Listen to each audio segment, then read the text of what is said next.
The movie begins with Mahi soldiers gathered around a bonfire, suddenly hearing strange noises.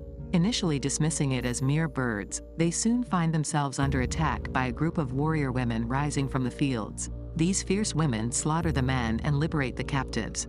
General Nanisca, revered by her people as Miganon Nanisca, discovers a horseshoe and suspects the involvement of Oyo soldiers with the Mahi people. The story then takes us to the magnificent kingdom of Dahomey, where a young girl named Nawi and her friend are at the marketplace. A distant sound fills them with excitement, as the Izogie returns triumphant with the rescued captives. The people respectfully bow as they pass, as gazing upon the Izogie is strictly forbidden. Despite their victory, Nanisca appears concerned and requests an audience with the king. Meanwhile, Nawi returns home to a shocking revelation. Her parents have arranged a marriage with an elderly man. When he becomes violent after she remains silent, Nawi pushes him down in anger. Furious at her actions, Nawi's father takes her to the palace and offers her to the king. Izogie, one of the Izogie, takes her in and Nawi is captivated by the sight of women training as warriors. The Oyo soldiers visit Mahi after the Igogie's raid, enraging their general Oba. King Ghezo proceeds to a council meeting, where his wives greet him as he passes. Nanisca, serving as the king's guard, awaits him there.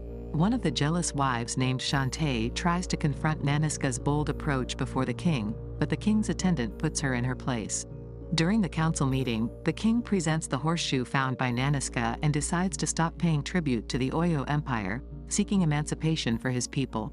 Despite opposition, Nanisca believes the Izogie can defend Dahomey against the Oyo Empire and suggests selling gold and palm oil instead of captives to the Europeans. To prove her point, the king agrees to hear her out if she can demonstrate the feasibility of producing oil. In the following scene, new recruits are prepared and given a chance to back out. While some women leave, Nawi feels she has found her calling. While exploring the training grounds, Izogie tries to instill fear in Nawi to gain her respect and orders her to bathe. During the bath, Nawi meets Nanisca, and the two engage in a conversation. Nawi reveals her determination to become a soldier despite her young age. Nanisca warns her that headstrong girls like her often fail during training. On the first day of training, the girls are given ropes, but Nawi doubts their effectiveness as weapons. Nanisca hands her a sword and challenges her to chop off a dummy's head, which she fails to do. Nanisca demonstrates the task with ease and sends her back to roping, establishing her authority. As the training continues, Nawi struggles to keep up, and she, along with her newfound friends Fumbe and Ode, indulge in mischief that leads to sanctions. Nawi takes the blame, and Nanisca is intrigued by the trick, although Nawi's sharp tongue nearly gets her expelled from the Izogie. Izogie advises Nawi to be cautious with her words and actions, especially concerning Nanisca, suggesting that Nanisca might just become the first female king in 1,000 years. Amenza visits Nanisca to offer comfort after Nanisca wakes up startled by a disturbing dream. Nanisca shares the dream with Amenza, who tries to interpret it with her assistance. Later, while Nanisca is passing by, she hears a noise and investigates to find Nawi practicing in the darkness of night. The following day, the Dahomey people gather to celebrate, but their festivities are disrupted by the arrival of Oyo soldiers, led by General Oba. Nanisca is shocked and angry to see General Oba, but he doesn't seem to recognize her. The Oyo soldiers demand a larger tribute for their empire, threatening to close the port to Dahomey's trade. Despite the port belonging to Dahomey, the king reluctantly agrees to give them part of the requested tribute, and Oba leaves some of his men behind to feast. Among the chosen tribute is Nawi. Later, Amenza finds Nanisca shaken and learns that General Oba assaulted her in the past, leaving deep scars. Meanwhile, at the port of Ouida, a new merchant arrives from Brazil, showing displeasure with the practice of slavery. The Izogie, the group of women warriors to which Nanisca and Nawi belong, also arrive. The general expects them to bring the additional tribute, but instead, they present him with the heads of his men left in Dahomey, carrying a message from their king asserting his power. A fight ensues, during which Nanisca and Nawi escape with the Oyo soldiers in pursuit. Nanisca and Nawi jump into the water, where their fellow Izogie are waiting. Once they reach the shore, Nanisca reprimands Nawi for not following the plan and acting alone. She warns her about the importance of teamwork among the Izogie. Nawi defends her actions, but Izogie intervenes. Amenza then quietly admits to Nanisca that she didn't follow the plan either, as her intention was to take the general's head. Back at the palace, Shante tries to manipulate Nanisca, but Nanisca sees through her deceitful ways. The plan to produce oil seems to be progressing, and Nanisca takes the king to see the production site. Meanwhile, Nawi visits the waterfall to sharpen her sword and encounters the new merchant, Malik, who has a mixed heritage of Dahomey and European descent. Nawi plays a prank on him but later learns more about his background and returns his clothes. The group presents gifts to King Ghezo at the palace, and he welcomes Malik warmly due to his Dahomey heritage. The Izogie undergo their final test, and Nawi excels, impressing everyone and earning a place in the king's guard. Izogie helps her with the thorns from the bush, and Nawi explains that she went back for her friend Fumbe because she wants her to remain by her side. Nanisca arrives and joins the group, examining the scars on her body. During this, she notices a mark on Nawi's back. Nawi explains that the mark has been there since her father adopted her from an orphanage. This revelation causes Nanisca to storm off, and Amenza follows her to find out what happened. As it turns out, Nanisca had a child whom she gave to Amenza, considering it a burden. Amenza then gave the child to a missionary. Nanisca is upset, but Amenza reassures her that there's no way that child could be Nawi. Meanwhile, the merchant attempts to reason with King Ghezo about his decision to halt slave trading after receiving information from Shante about palm oil production. Elsewhere, Malik wanders around the palace, and Nawi takes the opportunity to talk with him. Malik asks her to meet him after dark just outside the palace walls. That night, the girls participate in a blood oath, completing their full initiation into the Izogie. Izogie notices Nawi's growing fondness for Malik and advises her against giving away her power for love. Later, Nawi sneaks out to meet Malik. He informs her that General Oba is planning something significant for Dahomey. Nawi rushes to tell Nanisca, leaving Malik with a sacred stone as a memento. However, Nanisca reprimands her for seeing a man and warns her not to think she's exempt from being kicked out of the Izogie.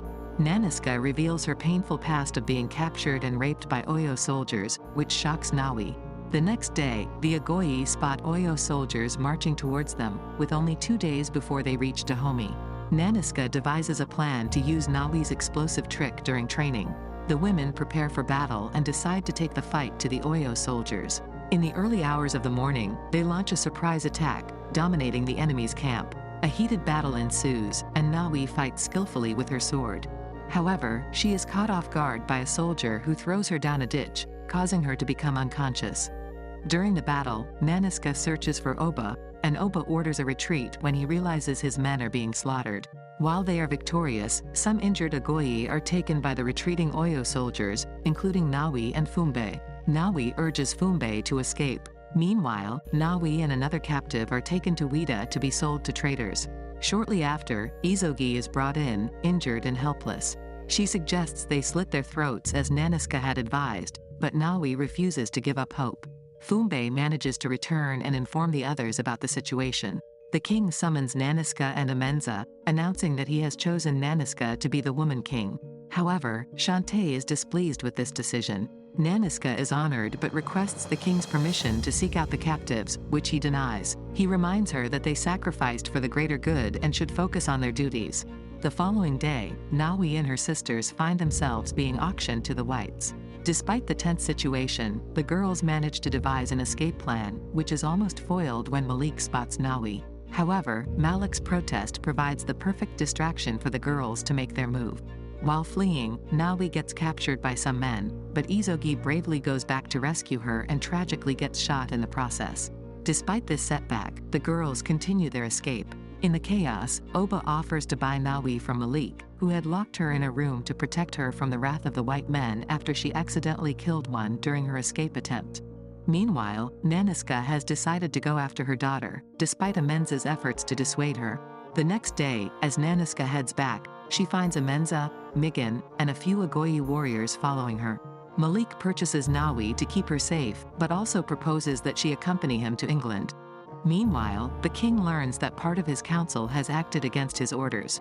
Shante, his wife, advises him not to cancel the feast he prepared, fearing it will make him appear weak, but instead, suggests he appoint another woman as king. As the white men revel at night, the Izogie sneak into their camp and learn of Izogie's death and Nawi's fate. Enraged, Nanisca orders the camp to be burned down without mercy. Malik rushes to Nawi, offering her a chance to escape, but she insists on helping her sisters. He gives her a key and waits for her on the beach should she change her mind. Nanisca is determined to find Oba, and their confrontation ends in Oba's demise. Nawi joins the fight and takes down a white man threatening Nanisca. With victory on their side, the Izogie march back, and Nawi acknowledges Malik's presence on the beach before reuniting with her sisters. Back in Dahomey, the feast begins, and Shante adorns herself to take Nanisca's intended honor. The Izogie return, and the people chant Nanisca's name with praise, making Shante feel humiliated. Nanisca accepts her fault for disobeying the king's orders and relinquishes her command. However, King Ghezo delivers a heartfelt speech, and in line with their ancient customs, bestows the title of Woman King upon Nanisca, making her rule alongside him. The entire kingdom celebrates as she takes her place beside the king. Mother and daughter finally have a heart-to-heart conversation, where Nawi expresses regret for causing pain to her mother, and Nanisca also apologizes for giving her away. In a touching moment, Nawi asks her mother for a dance, and the two reconcile their differences. In the end, all is well that ends well.